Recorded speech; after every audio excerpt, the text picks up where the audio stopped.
प्रिय विद्यार्थियों, मैं रविंद्र कुमार आपके अपने हिंदी स्टडी मोशन चैनल पर आप सबका हार्दिक स्वागत करता हूं। प्रिय विद्यार्थियों, आज आप हमारे साथ पढ़ने वाले हैं कर्मधारय समास के बारे में। जैसा कि इससे पहले आप 4 समास पढ़ चुके हैं, तो उनको आपने पढ़ा है। अगर नहीं पढ़ा है तो आप प्लेलिस्ट में जाकर उनको भी पढ़ सकते हैं, यानी देख सकते हैं उन वीडियो को भी। आइए यहाँ पर किसी प्रकार देर न करते हुए आपको लिए चले कर्मधारय के समास की तरफ। तो पहले हम इसकी परिभाषा देखेंगे और उसके बाद में पहचान देखेंगे, हम कैसे पहचाने उसको, और एक उदाहरण के माध्यम से इसको समझेंगे। उसके बाद में फिर अन्य उदाहरण भी देखेंगे। तो इसकी परिभाषा यहाँ पर विशेषण और विशेष या उपमेय और उपमान वाले समास को कर्मधारय कहते हैं।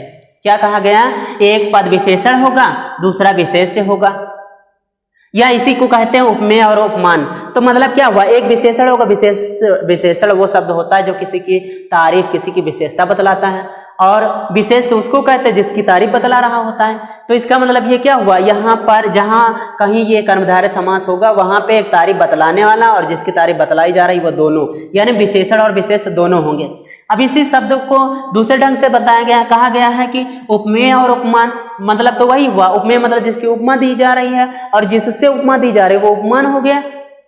तो यानी ये विशेष होगा और ये विशेषण हो गया। तो साथ कहने मतलब ये हुआ कि एक विशेष होगा, दूसरा विशेषण होगा। जिस समास में उसको हम कर्मधारय समास कहेंगे। आगे कहा गया कि इसके दोनों पद प्रथमा विभक्ति में होते हैं। प्रथमा विभक्ति होने का मतलब वो कर्ता कारक ही होते हैं, है ना। आइए इसको समझें। पहचान इसकी है, इसको ट्रिक कह दें या पहचान बता दें, तो जो भी आप समझें, पहचान ही हम कह देते हैं। एक पद विशेषण होता है, दूसरा विशेष्य होता है। मतलब एक पद वो होता है जो किसी की विशेषता बतला रहा होता है, दूसरा वो होता है जिसकी विशेषता बतलाई जा रही होती है। इसको और सरल बनाते हैं। जैसे कि हमने यहाँ पे दे दिया है कि इन चीजों को आप पहचानिए। ये चीजें आपको जहां कहीं मिल जाएं वो कर्मधारय होगा। क्या चीज? जैसे कोई रंग दे दिया गया होगा, जैसे पीतांबर कह दिया जाए, नील कमल कह दिया जाए, और श्वेत कमल कह दिया जाए, नीलमणि कह दिया जाए। ये क्या है? सब में रंग जुड़ा है। ये किसके उदाहरण हैं? कर्मधारय के हैं। अच्छा, कहीं छोटे की बात आ जाए, छोटा का पर्यायवाची कोई रख दिया जाए, वहां पर भी ये क्या होगा? छोटा बड़ा ये सभी विशेषण ही होते हैं ना। तो ये भी यहाँ पर भी कर्मधारय होगा। यहाँ आया है महान। महान मतलब बड़ा होता है, तो बात वही हुई, महान शब्द आ जाएगा। अब महान शब्द के बहुत सारे उदाहरण आते हैं, इसलिए हमने इसके ऊपर कई भी उदाहरण हम लाए हैं। तो महान शब्द भी जहाँ कहीं आ जाए ये भी कर्मधारय को बतलाता है। अच्छा कहीं आ जाए, अच्छा के लिए हम क्या करते हैं? अच्छा शब्द कोई जरूरी नहीं है ये अच्छा शब्द आ जाए, इसका पर्यायवाची भी हो सकता है।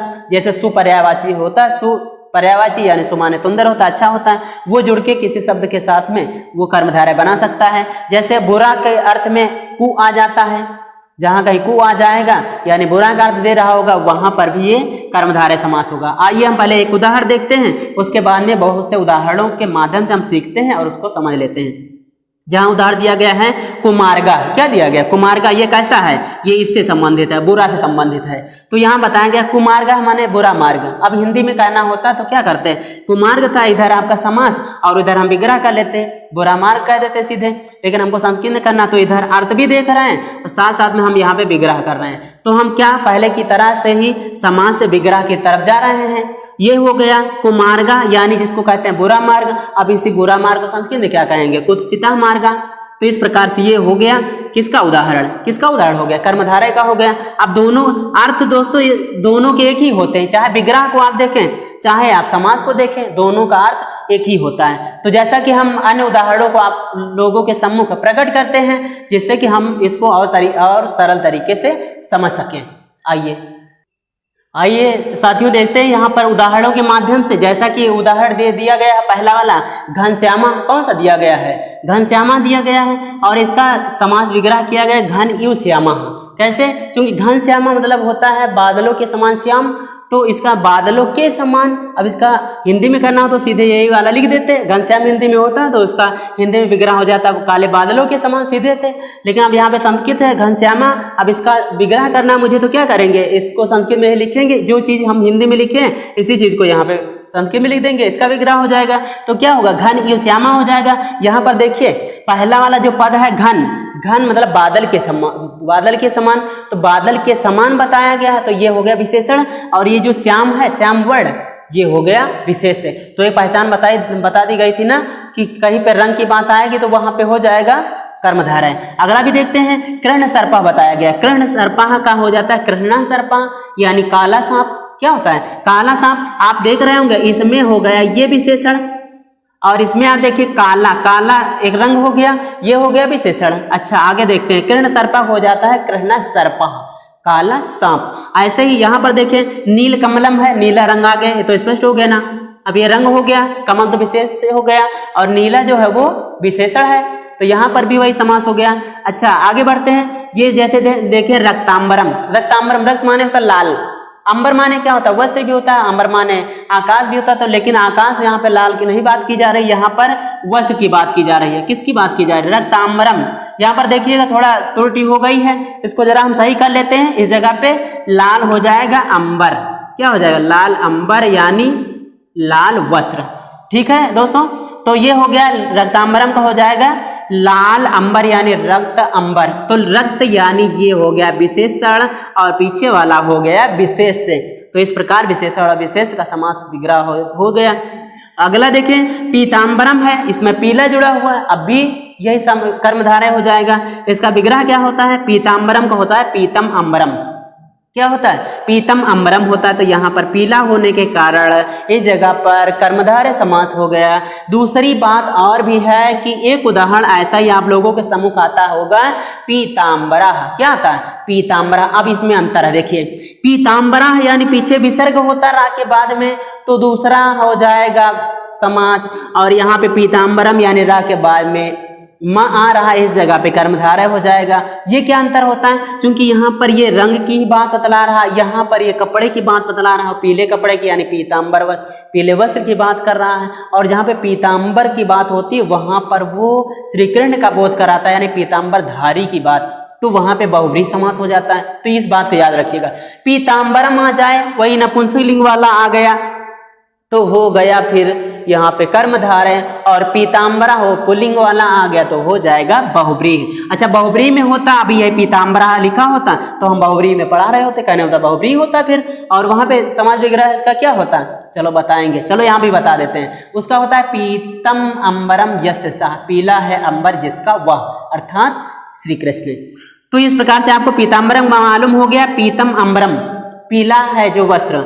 ठीक है, अगला अब इस ये जो यहाँ पर चल रहे थे नीलम कमलम रक्तम अंबरम पीतम अंबरम, और ये हुआ पीतम कमलम, इसका समाज विग्रह में एक दूसरा रूप भी लिखा जाता है। जैसे नीलम कमलम हो गया, सीधे हमने लिख लिया, इसको नीलम चतत कमलम लिखते हैं। रक्तम अंबरम था, रक्तम चतत अंबरम हो जाता है। पीतम अंबरम है, पीतम चतत अंबरम। पीतम कमलम है, इसको पीतम चतत कमलम भी लिखते हैं। ठीक है, तो दोनों आप लिख सकते हैं। ये हो गया। अगला है फिर आपके सामने देख ही रहे हैं, पीत कमलम है यानी पीला कमल। अब यहाँ पे पीत जुड़ गया है विशेषण, और ये हो गया विशेष से, तो इस प्रकार से यहाँ पर कर्मधारय हो गया। फिर अगला है महात्मा। महात्मा ये समास है और इसका विग्रह दिया गया है। महात्मा का मतलब क्या होता है? महान है जो आत्मा, महान है जो आत्मा। महान माने बड़ी होती है, बड़ी होती है, तो जहाँ पे बड़ी की बात आ गई, महान शब्द आ गया, तो ये हो गया कर्मधारय। इसके कारण ये हो गया कर्मधारय। तो इसका समास विग्रह क्या करते हैं? महान चा असौ आत्मा। ये जो लिखा हुआ है आपके सामने महान चासौ आत्मा, कहीं कहीं पे लिखा आपको मिलता है महान चा असौ आत्मा। यदि किसी को भ्रम हो तो उसको हम बता देते हैं, यहाँ पर संधि कर दी गई है बस, बाकी आप सब ज्यादा तो लोग जानते हो कि यहाँ पर संधि की गई है। फिर अगला है जैसे महात्मा का हो गया महान चा असौ आत्मा, तो महाजना का क्या हो जाएगा? महान चा असौ जना हो जाएगा। यहाँ पर भी कर्मधारय हो गया। ठीक ऐसे ही इसका मतलब क्या होता है? महान चा असौ जना का, महान है जो जन, महान है जो व्यक्ति, उसको क्या कहेंगे? महाजन कहेंगे। और लेकिन हम लोग साधारण क्या अर्थ लगाते हैं? महाजन मतलब था बड़ा आदमी। बड़ा आदमी नहीं, महान। बड़ा आदमी मतलब किसमें? बड़ा, धन में नहीं, धन की बात नहीं की गई है, महानता गुणों से की जा रही है। और भी हो सकता है। देखिए यहाँ पर अगला है महापुरुषा। महापुरुषा आ गया, इसमें भी महान जुड़ गया है, तो ये भी किसका उदाहरण हो जाएगा? ये भी हो जाएगा कर्मधारय का। अब इसका समास विग्रह, अब जैसे महात्मा का महान चा असौ आत्मा, महाजना का महान चा असौ जना, तो ये महापुरुषा का क्या होगा? महान चा असौ पुरुषा, महान है जो पुरुष। फिर है श्रेष्ठ पुरुषा। श्रेष्ठ पुरुषा का क्या हो जाएगा? श्रेष्ठा चा असौ पुरुषा, श्रेष्ठ है जो पुरुष। इसके कारण यहाँ पर हो गया कर्मधारय। आइए हम कुछ और उदाहरण देख लेते हैं। आइए दोस्तों अगला देखते हैं। यहाँ पर ये है अगला नीलाम्बुजम। नीलाम्बुजम में आया है नीलम अंबुजम, इसका विग्रह क्या होगा? नीलम अंबुजम। इसका हिंदी अर्थ होता है नीला कमल। इसमें भी रंग जुड़ गया है। ये कौन सा जुड़ा है रंग? यहाँ पे नीलम जुड़ा है। अब यहाँ पे आप देख सकते हैं इस जगह पे नीलम, इसका मतलब क्या हुआ? इस जगह पर भी कर्मधारय समास हो गया। इसका हो गया नीलम अंबुजम यानी नीला कमल। अगला है कुपुत्रा। आप यहाँ पे देख रहे हैं कि इस जगह पे कुत्सिता पुत्रा, इसका समास विग्रह क्या होता है? कुत्सिता पुत्रा। अच्छा, मतलब बुरा पुत्र। तब बुरा शब्द आ गया, कहा गया था जहां कहीं सुंदर यानी अच्छा आ जाए अथवा बुरा का अर्थ दे रहा हो कोई शब्द, पर्यायवाची शब्द भी आ जाए किसी में यानी विशेषण के रूप में, तो वहां पर भी कर्मधारय होगा। यहाँ पर कु जुड़ गया है, इसके कारण यहाँ पर ये कुत्सिता बन रहा है। अब यहाँ पर भी क्या हो गया? कर्मधारय समास हो गया। आप यहाँ पे कर्मधारय समास कहो या यहाँ पे विग्रह है, तब भी हम कहेंगे कि यहाँ पे कर्मधारय समास होना चाहिए। जब समास हम कर लेंगे तो समास हम क्या नाम देंगे? कर्मधारय का देंगे, जैसा कि यहाँ पर कर्मधारय है ही। और यहाँ पर कुत्सिता शब्द है, यहाँ पे कुत्सिता शब्द है, तो इस कारण यहाँ पे जो को लिखा है, इस जगह पे को लिखा है, ये हो गया विशेषण और पीछे वाला हो गया विशेष, तो इसमें भी कर्मधारय समास हो गया। जैसा कि कुत्सिता माता इसका विग्रह होता है और इसका अर्थ होता है बुरी माता। अगला है सुपुरुषा। सुपुरुषा मतलब होता है सुंदर पुरुष। क्या होता है? सुंदर पुरुष। सुंदर मतलब अच्छा हुआ, तो जहां पर अच्छा हो गया इसके कारण हो गया समास यहाँ पर कर्मधारय। सुंदरा सुपुरुषा का होता है शोभना पुरुषा यानी सुंदर पुरुष। फिर है सज्जना। सज्जना आया, सज्जना में सत माने अच्छा होता है, सत माने अच्छा होता है, इसके कारण यहाँ पर समास हो गया कर्मधारय। अच्छा, सतजना मतलब अच्छा जन, जिसको सदाचारी पुरुष भी बोलते हैं। यहाँ पर ये देख लेते सत्संग मिल रहा है। फिर है विद्याधनम। विद्याधनम मतलब विद्या ही है धन जिसका, यानी विद्या रूपी धन। विद्या रूपी धन, तो आप देख रहे हैं विद्या रूपी धन, धन तो विशेष से है और लेकिन विद्या रूप में विद्या को कहा गया है। इस जगह पे ये विशेषण है, इस जगह पे ये हो गया विशेषण, तो इसके कारण यहाँ पर भी कर्मधारय हो गया। विद्या धन का होता है विद्या एवं धनम, यानी विद्या ही धन है, विद्या रूपी धन है ना। अगला बताया गया पुरुष व्याघ्र। पुरुष व्याघ्र में बताया गया पुरुष एवं व्याघ्र यानी पुरुष रूपी बाघ, पुरुष रूपी बाघ। तो बाघ तो विशेष है, उसका विशेषण क्या? पुरुष रूपी। तो यहाँ पर ये हो गया विशेषण। तो इस प्रकार से यहाँ पर इस जगह पर क्या हो गया? कर्मधारय समास हो गया। जैसा कि आप लोगों को समझ में अच्छी तरीके से आ गया होगा, हम आशा करते हैं। यदि आपको कुछ कम समझ में आया तो इसको एक बार देखिएगा, स्पष्ट हो जाएगा सबको। तो आज के अंक में इतना ही। अगले अंक में जो एक और शेष बचा है बहुव्रीहि समास, उसको लेकर हम उपस्थित होंगे जल्द ही। तो आइए चलते हैं। जय हिंद।